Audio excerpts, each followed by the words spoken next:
close is he to a title shot in sharing the ring with Bud Crawford? I don't know. But Vergil, he's right there. He's right there. He's been proven that he belongs with the top fighters in the division. And, who knows, a couple of fights or next fight or whatever the case may be, he might be sharing the ring with Terence Crawford. You never know.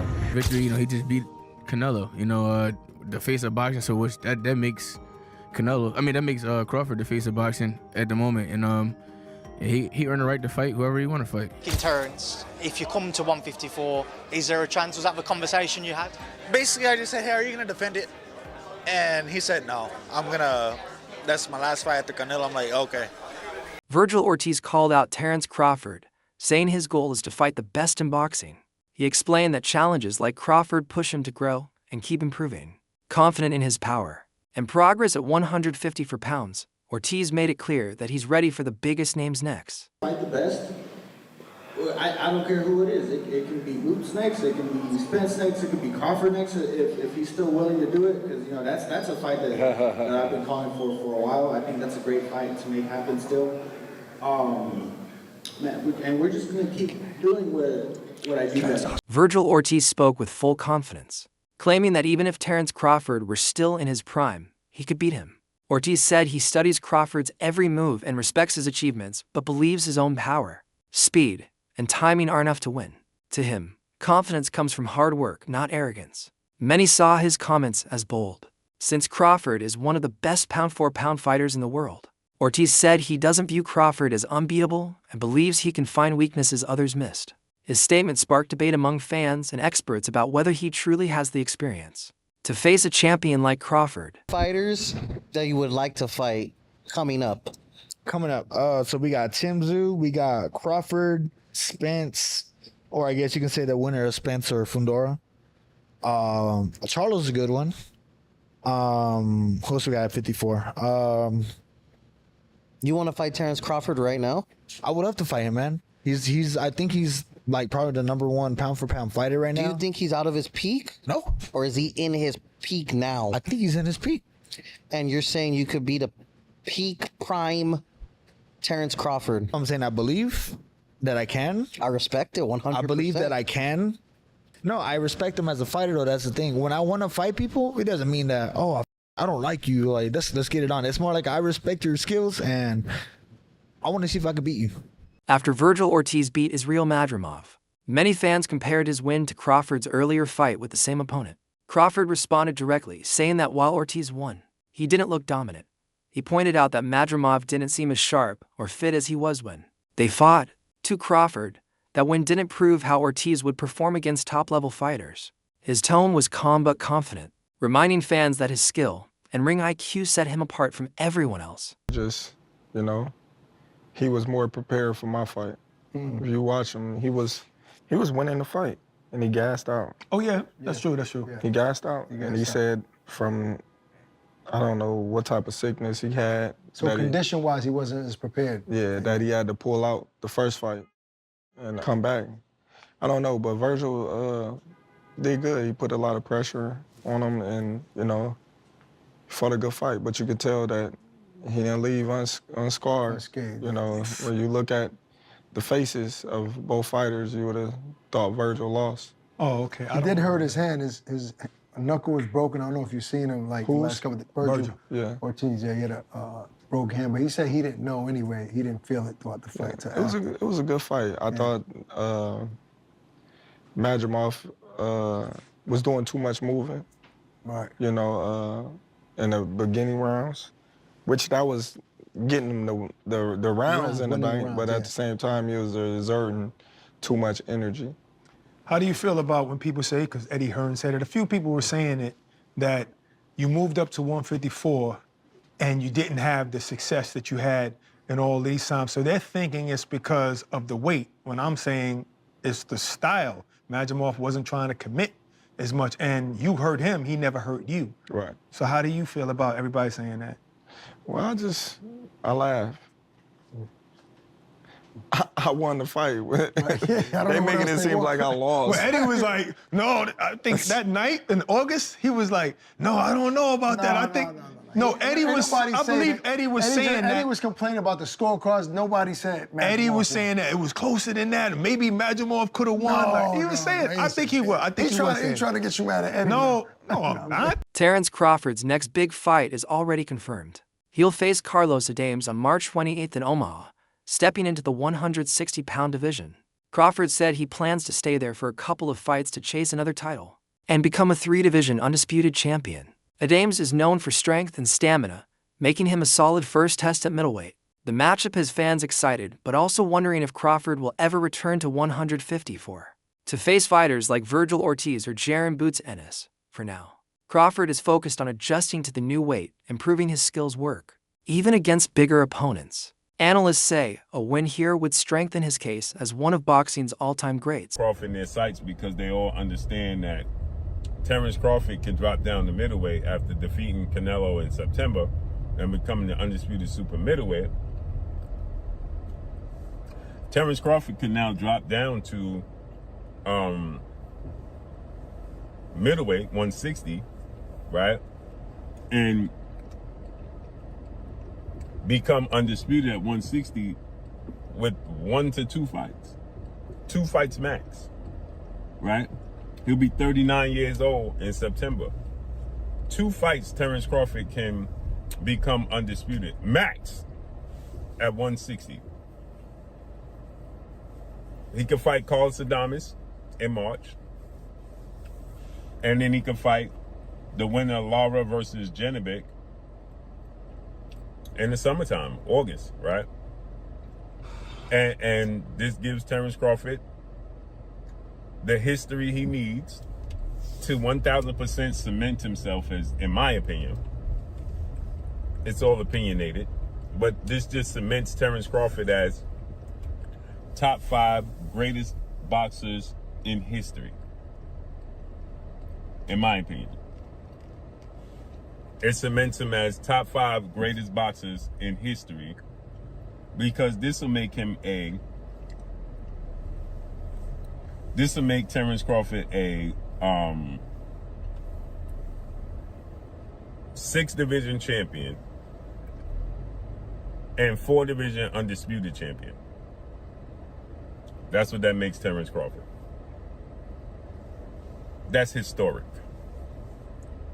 That's absolutely historic. And if Terence Crawford can pull that off, becoming a 6-division champion and a 4-division undisputed champion, that's massive, right? In my opinion, those accomplishments in the fashion that Terence Crawford wins these fights, he's not just winning. When he beat Errol Spence for undisputed, he dominated and stopped Errol Spence in a manner not many people saw coming. When he fought Canelo Alvarez, he did exactly what I thought he was going to do, dominate that fight. Vergil Ortiz has long shown interest in fighting Terence Crawford, but rumors claimed he turned down to offers from the WBO. Ortiz denied this, saying he never got any official proposal. He said that if he had, he would have accepted right away. Frustrated by false reports, Ortiz made it clear his team never rejected a Crawford fight. He said he respects Crawford's success and views a match with him as a career-defining chance.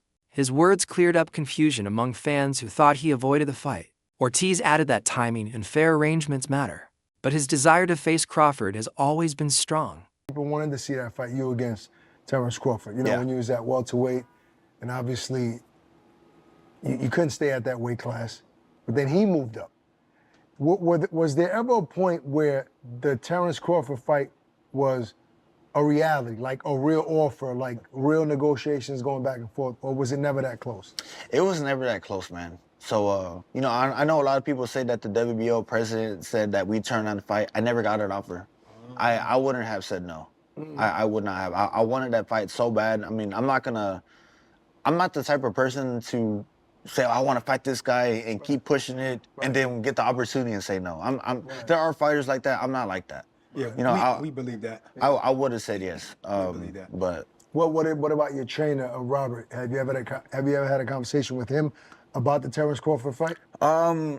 More with my dad. Okay. More with my dad. You know, there were some days where he'll be like, you beat him if you fight like this, or if you fight like this, you don't beat him. So Really? Your father really said yeah, he truth would to tell it, me. No, truth he to tells it, me the truth. truth. He tells me the truth. If you fight him like this, you beat him. Other days, you're not gonna beat him like this. You know, you might not remember, but when we had our show, I believe it was called Sweet Scientist at the time with The Zone, and we had you on, and you were one of our first guests, and I asked you about Crawford, and you was like, nah, not yet. I'm not ready for him.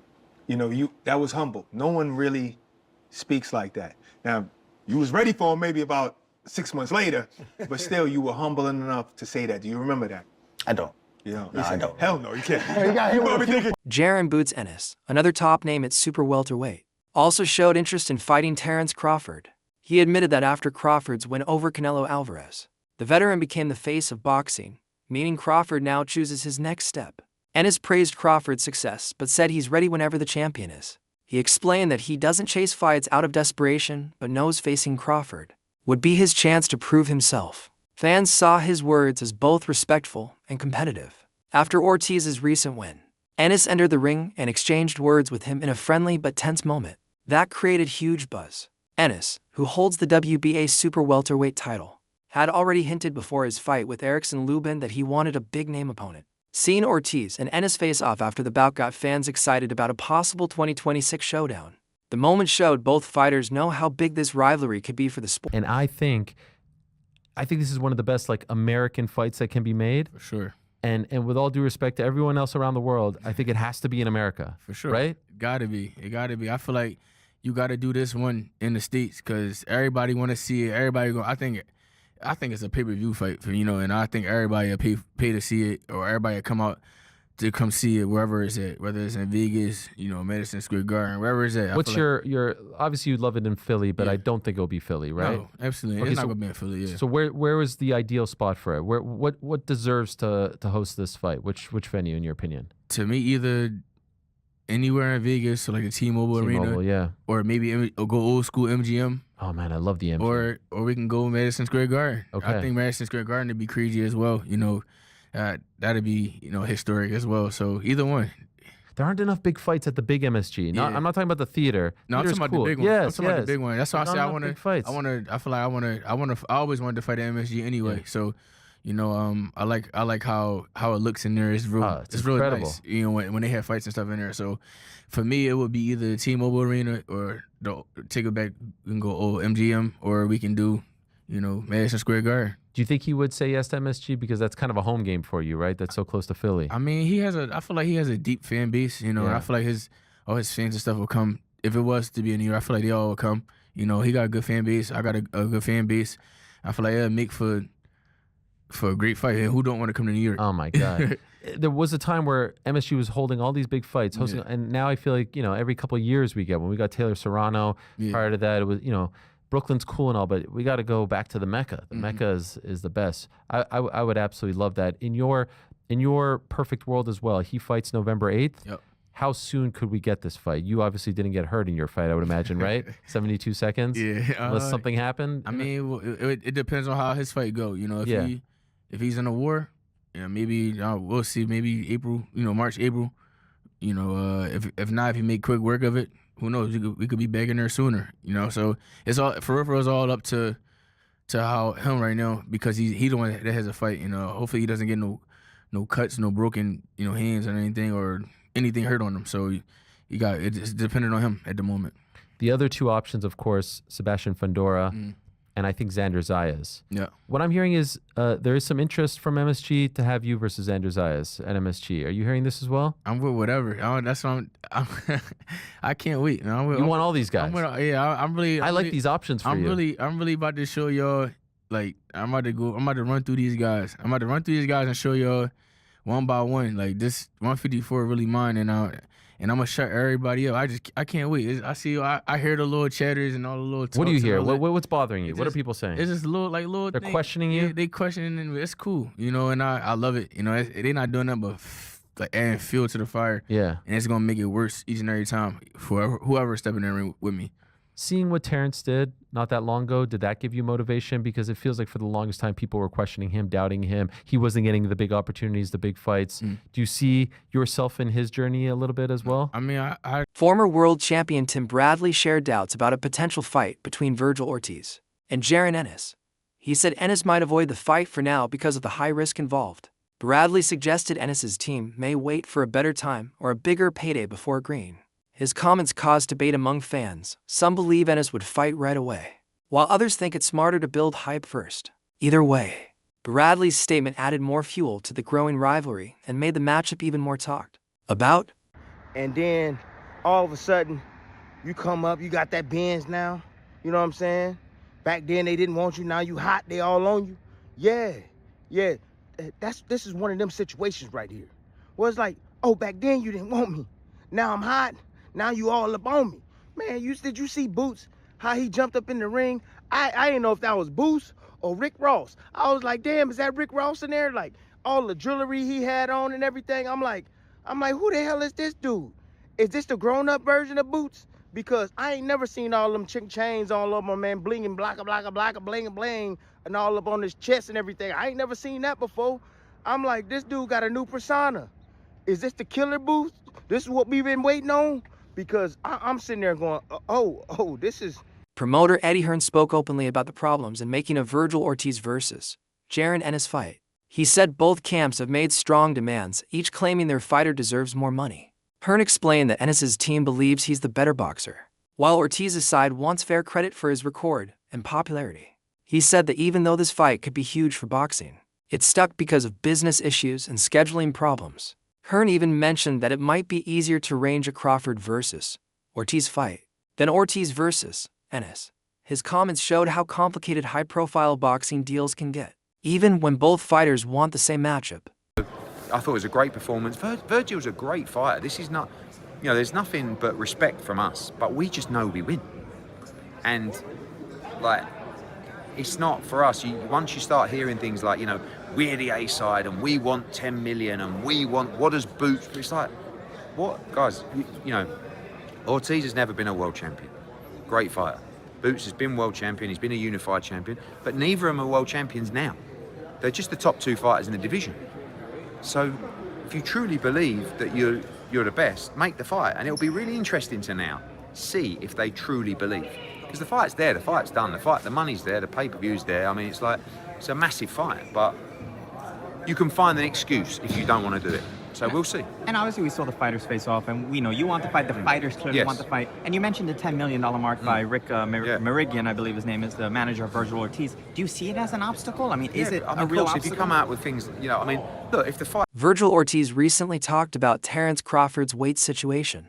He said he doesn't think Crawford will drop back to 154 pounds since he's now bulked up for higher divisions. After moving up to fight Canelo Alvarez and preparing for middleweight bouts, Crawford seems focused on bigger opponents. Ortiz understands that but says it makes their fight harder to range. He added that he's not waiting around and will keep taking big fights in his division.